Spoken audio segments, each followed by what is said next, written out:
मिथ्या आरोपों के बाद किस तरह से मन को शांत किया जाए? अगर आप पे मिथ्या आरोप लग भगवान के नाम जप के द्वारा जो हमारे हृदय में नाम जप करता है चलता है। जैसे हमें किसी ने कहा तो हमें तुरंत जांच करनी है। अगर है तो भगवान सामने से संबोधन कर रहे हैं, मुझे सुधार करना चाहिए। और जब मुझे पता चला जांच करने पर कि जो सामने कहा जा रहा है वो मेरे में नहीं है, बस अब वो उसकी बुद्धि है, हम उसकी बुद्धि को नहीं बदल सकते। वो जो बोल रहा है वो बोलने दो, मुझे प्रसन्न रहना है, मुझे उसके बोलने से दुखी नहीं होना। ऐसे अगर हम दुखी होने लगेंगे तो हम कभी सुखी नहीं होंगे। यहाँ कोई किसी को सपोर्ट देने वाला नहीं। आप अच्छे मार्ग में चलना चाहो तो आपको गिराने के लिए ही, लेकिन ऊपर चढ़ाने के लिए नहीं। सपोर्ट में कोई नहीं मिलेगा। आप धर्म से चलो, दूसरों का उपकार करो, तो जिसका उपकार करोगे वही आपको गिराने की कोशिश करेगा। ये संसार है, यहाँ बहुत छल कपट दम्भ नाटक ये सब बहुत चलता है। पाए जान जगत में सब जन कपटी कुटिल कलयुगी टंच। आप हृदय से किसी को प्यार करो, आपके हृदय कोई काट देगा।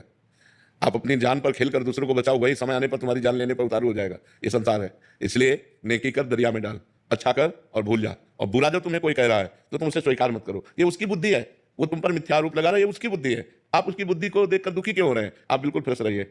ये बिल्कुल, अगर हमको कोई कह रहा है कि ये चोर है तो मुझे पहले देखना चाहिए कि मेरे में चोरी की कोई बात तो नहीं है।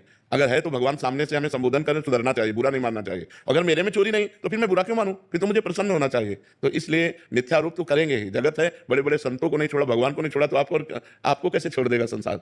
बड़े बड़े संतों को नहीं छोड़ा, भगवान को नहीं छोड़ा।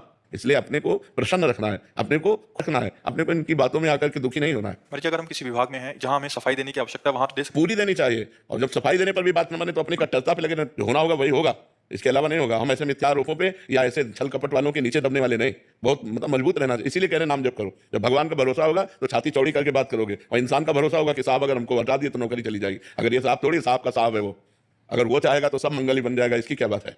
इसलिए मस्त रहो, नाम जप करो। आकर्ष